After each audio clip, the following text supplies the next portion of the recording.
Hello, this is John Reon, and welcome to the real world as we are seeking truth daily together. And we're going to take a listen to Mr. Ezra Cohen and what transpired on November 18th, 2020, after the election. And you're going to be amazed at what you hear, because notice that we're coming up on a presidential inauguration of Joe Biden and Vice President Kamala Harris. Now, all the people that have been trying to impeach Donald Trump are there. All the people that have been trying to seize total control of our government are going to be there.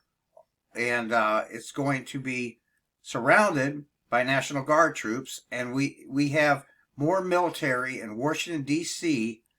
than we have ever had in the history of the United States for a presidential inauguration. So I don't know what's going to happen.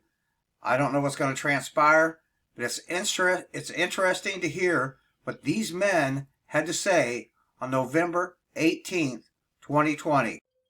Good morning, Acting Secretary Miller and distinguished guests.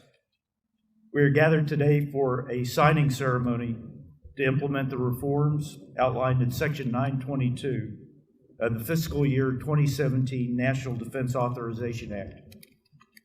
For nearly 4 years, the Department of Defense has planned and prepared to implement this important legislation.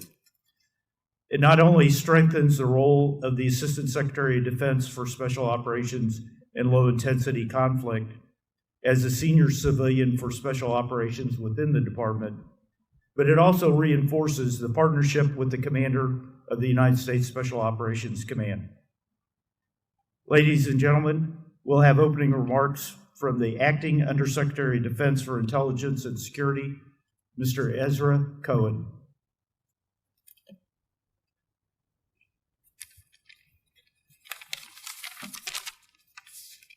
Thank you, Jim. Mr. Secretary, on behalf of the men and women of U.S. Special Operations, especially Army Special Operations, welcome home. We are honored that you have returned to your roots on this historic day on hallowed ground. Today, the Department of Defense has started the process of formalizing what we have long known, the fundamental role of U.S. Special Operations in defense and foreign policy, by elevating Special Operations forces to a level on par with military departments as authorized and directed by Congress. As we enact these reforms, we follow the vision of President John F. Kennedy, who predicted the rise of special operations nearly 60 years ago. He foresaw, quote, another type of war, new in its intensity, ancient in its origin, that would require a whole new kind of strategy, a wholly different kind of force, forces which are too unconventional to be called conventional forces, which are growing in number and importance and significance. President Kennedy gave these remarks at the opening of the nuclear age, when the Pentagon was primarily organized to plan and direct large conventional operations against superpowers, not special operations short of overt declared conflict.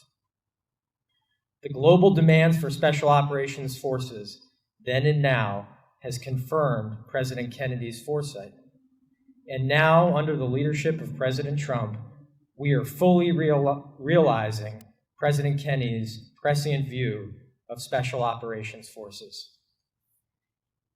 It is fitting that we are again entering an era of great power competition as we gather to affirm the importance of the special operations community. Then as now, I know special operations forces will play a vital role, and by the historic reforms we have enacted today, we will ensure special operations forces has a civilian advocate commensurate to the secretaries of the other military departments. I am honored to serve as your service secretary. Thank you very much. Today, no war has been declared, and however fierce the struggle may be, It may never be declared in the traditional fashion. Our way of life is under attack. Those who make themselves our enemy are advancing around the globe. The survival of our friends is in danger. And yet no war has been declared. No borders have been crossed by marching troops. No missiles have been fired. If the press is awaiting a declaration of war before it imposes the self-discipline of combat conditions, then I can only say that no war ever posed a greater threat to our security. If you are awaiting a finding of clear and present danger, then I can only say that the danger has never been more clear, and its presence has never been more imminent. It requires a change in outlook, a change in tactics, a change in missions by the government, by the people, by every businessman or labor leader, and by every newspaper. For we are opposed around the world by a monolithic and ruthless conspiracy that relies primarily on covert means for expanding its sphere of influence, on infiltration instead of invasion, on subversion instead of elections, on intimidation instead of free choice, on guerrillas by night instead of armies by day. It is a system which has conscripted vast human and material resources into the building of a tightly knit, highly efficient machine that combines military, diplomatic, intelligence, economic, scientific, and political operations. Its preparations are concealed, not published. Its mistakes are buried, not headlined. Its dissenters are silenced, not praised. No expenditure is questioned, no rumor is printed, no secret is revealed. It conducts the Cold War, in short, with a wartime discipline no democracy would ever hope or wish to match.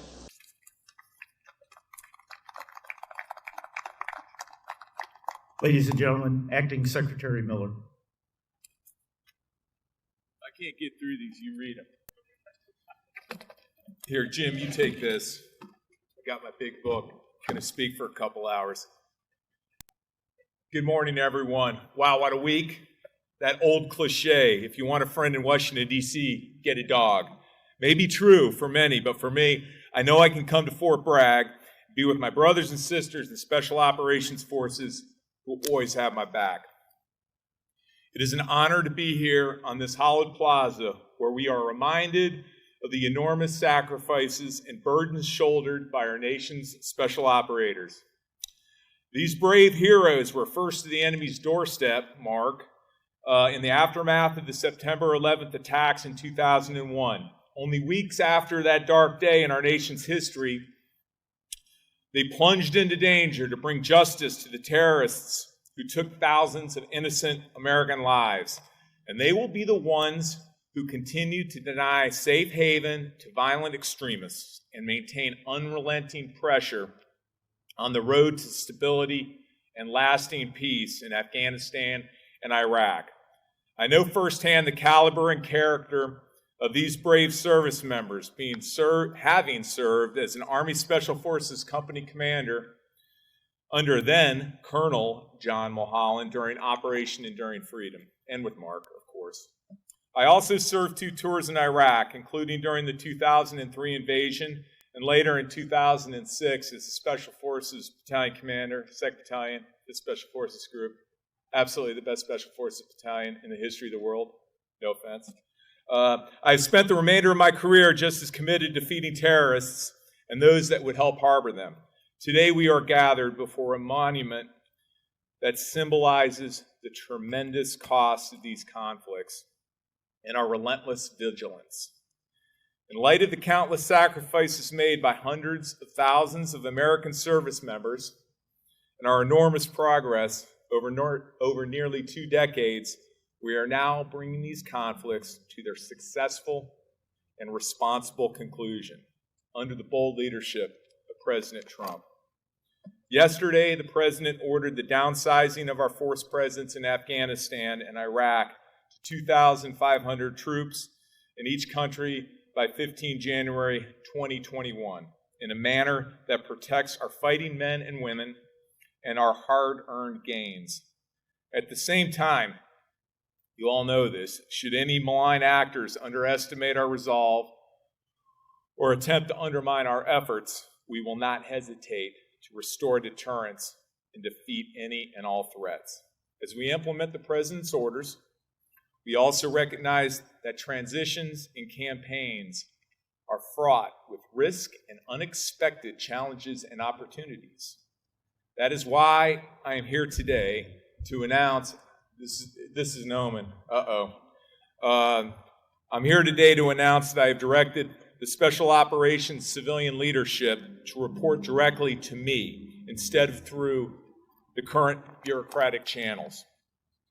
This historic step finalizes what Congress has authorized and directed and will put Special Operations Command on par with the military services for the first time. This reform will immediately improve agility to the department and the command and will enable us to streamline information flow, enhance decision-making, and more adaptly and adeptly support our commanders and their superb soldiers, sailors, airmen, and Marines. Change is often tectonic in the Department of Defense. This is by design, and as our history shows, has served the nation very well. Today's reform is directly aligned with all three of my priorities as outlined in my message to the force on Monday. First, bring the current war to an end in a responsible manner that guarantees the security of our citizens. Two, continue implementing the National Defense Strategy with an emphasis on transforming the department for great power competition. And three, accelerate the department's activities to contribute to our whole of government effort to combat transnational threats. I also want to highlight that this particular change has been analyzed, debated, and refined over the course of the past 30 years, since the creation of Special Operations Command and the creation of the Assistant Secretary of Defense for Special Operations Low Intensity Conflict by the Nunn-Cohen Amendment to the Goldwater-Nichols Act of 1987. I have closely studied and been intimately involved in these efforts. I personally think Solik deserves to be an Undersecretary of Defense, but unfortunately that's beyond my authority and purview at this time. But I know future generations will take that one on. Today, as we chart a clear path forward for our special operators, we proudly stand on the shoulders of the giants who came before us. Colonel Aaron Bank, founder of the U.S. Army Special Forces. Major Richard Dick Meadows of the U.S. Army Special Forces is memorialized in the statue nearby. Major General Johnny Allison, founder, U.S. Air Force Special Operations. Captain Phil Bucklew, whose name adorns the Naval Special Warfare Center in Coronado, California. Brigadier General Evans Carlson, we're the Devil Dogs. What an incredible commander. An influential commander of the earliest Marine Raiders. Major General Jack Singlob, a trailblazer among Special Operations Forces. Former Army Secretary John Marsh, a vocal advocate for soft improvements in the wake of Operation Eagle Claw. And more recently, Colonel Retired Dave Maxwell, United States Army Special Forces. Lieutenant Generals John Mulholland and Charles Cleveland. Charles Cleveland. He's always Charlie Cleveland. That's good to see it formalized there. They're now retired senior leaders in the special operations community. We also acknowledge the leaders in Congress who were a driving force behind the Nunn-Cohen reorganization.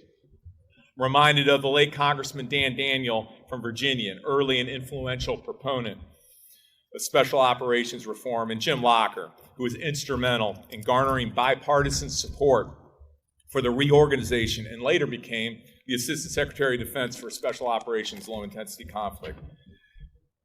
We have to remember, though, behind these titans stood an enormous group of dedicated patriots, many that have served in this building, who did the heavy lifting to create what ultimately became U.S. Special Operations Command, a national treasure unparalleled in the world. These patriots give us strength and remain our guiding lights. Today, with the strong support of President Trump, we are forging the next chapter in the history of the United States Special Operations Forces and formalizing a watershed reform. Right now, we start the transition to provide greater civilian oversight of, and critically advocacy for, our special operators.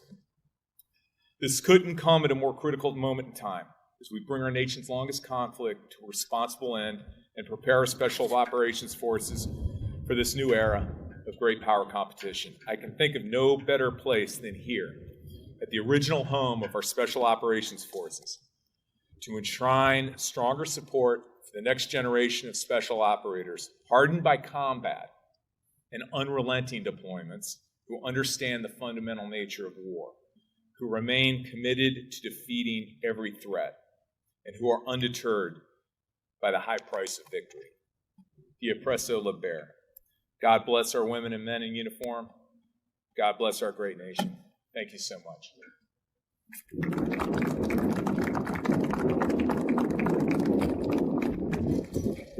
Ladies and gentlemen, joining Acting Secretary Miller for the signing of the document is Mr. Mark Mitchell, the former Acting Assistant Secretary of Defense for Special Operations Low Intensity Conflict, Mr. Cohen, and Dr. Joseph Tonin. And Colonel Retired Dave Maxwell. What the heck? Wow, holy, this is great day.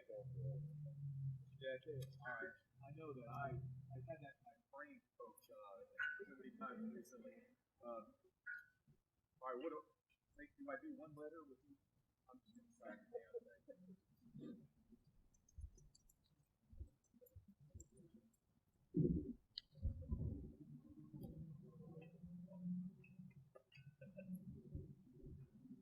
All right, I'll stand up here.